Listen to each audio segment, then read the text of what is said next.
So how would you go about fishing a south-facing margin like this one? Well, the answer depends which part of the margin you want to try and target. I'm just going to take you for a little flyby along this margin, and you can see it changes all the time. We've got a big rock with a nice polished spot there. We rise up a bit, a few rocks coming through a silty area. Another little spot there, more silt. Big, steep, rocky, quite a gravel slope there. Big hole. We're in a dip and then we're up onto a rise, large area of silt to my right here. Back onto some more kind of friendly stuff and up underneath the Carpy cave.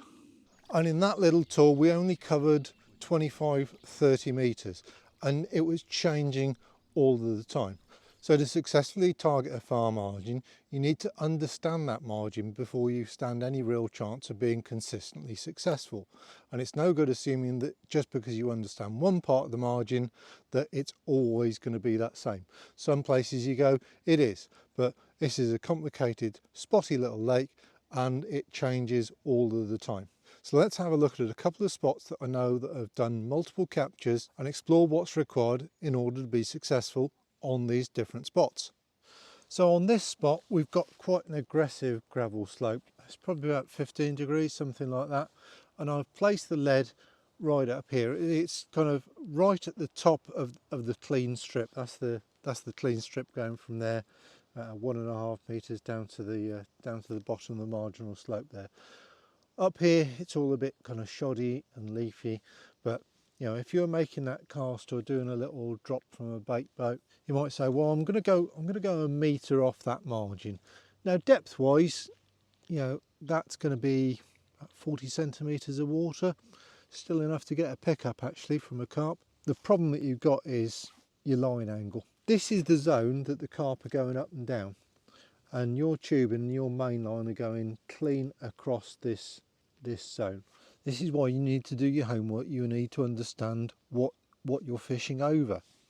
If you're trying to fish a far gravel margin and you're not really kind of sure what kind of slope it's at and you can't get access to it via any other means, then if you make a cast with something like a dumpy pear lead, hit the gravel margin, and then with a braided mainline, I'm talking about doing this on a leading rod ideally, give the lead a bit of a tweak. If you get the sensation that it takes very little force to move the lead back towards you, then it pretty much means that you're on a gravel slope and you're going to drag the lead from there to there, and it'll basically fall down with a little persuasion. If you're on a flatter slope, then it'll take a normal amount of force to drag the lead along. So this is why I say practice is so important. You need to understand, well, what does it feel like to drag a lead with the setup that you've got along something that's flat? How does it feel to drag it down a slope that's sloping away from you? It's practice,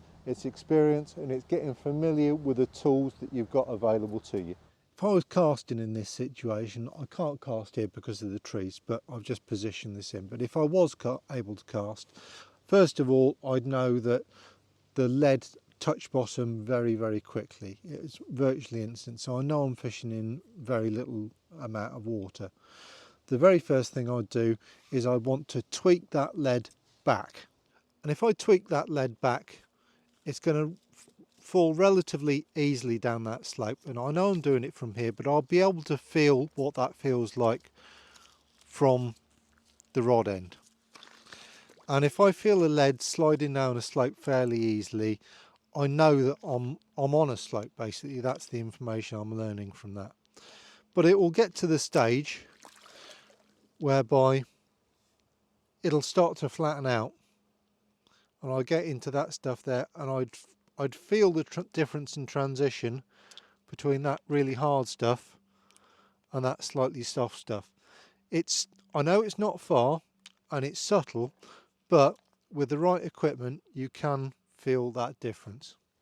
So that your actual target strip, if you like, in this situation is anywhere from about there down to about there. The difference in height is less than 10 centimeters, but if you're way up there, then that's what your main line is going to be doing. Yeah, we can add a back lead on there and we can improve things, but things get an awful lot better if we're in that target area there, and then either with a tight line and a low rod or with a back lead, something like that, things are going to look an awful lot sweeter for us, and we've got far more chance of getting a pickup if we're positioning a rig towards the bottom of the slope than we are positioning a rig near the top of the slope. Anglers get obsessed by fishing tight to a margin. Well, it's totally possible to fish too tight to a margin. Sometimes tight to the margin is not where you want to be. All depends where you're fishing.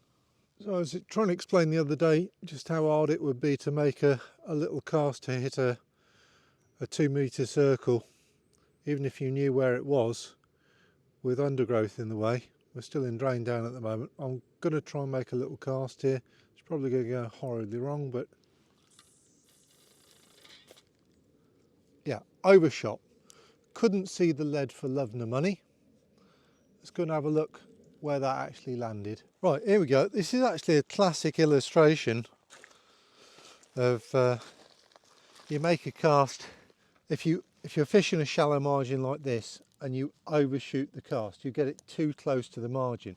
If you haven't done your homework here, you might, you're going to feel that. Look how it's landed. The lead's landed here. It's gone over a branch. Tubing's up in the air. You've got this rock here and you've got this lovely kind of spot here. I'm 1.5 meters off where I'd actually like to put that. So I've overshot 1.5 meters, but I'd have felt a donk on that.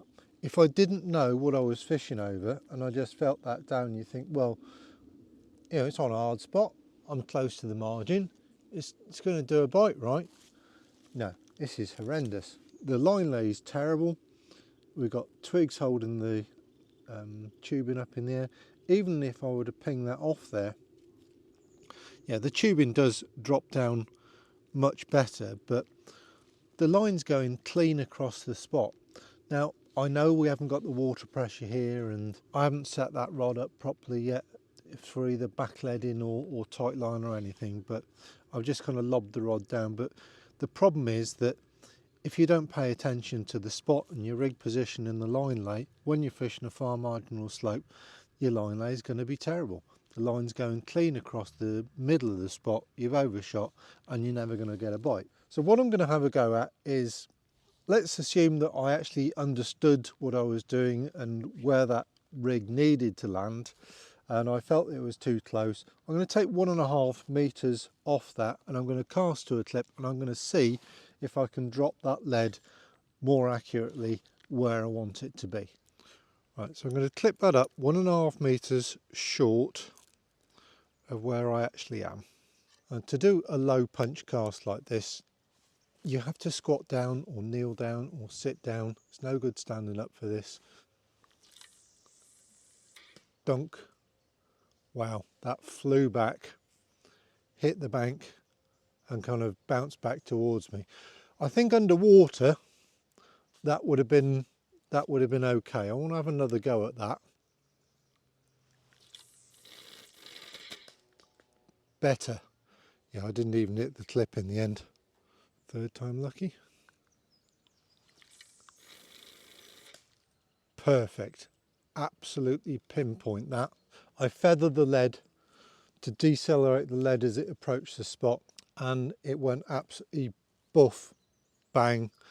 I'm tight on the clip. That's exactly where I set it. All right, I didn't set it right the first time, but I did get it right the second time. It just goes to show you how hard it is to do this cast. Even when you can see exactly what you're aiming for, there's no water in the way. It's a really quite a tricky cast to do, and I'm just doing this with a bare lead.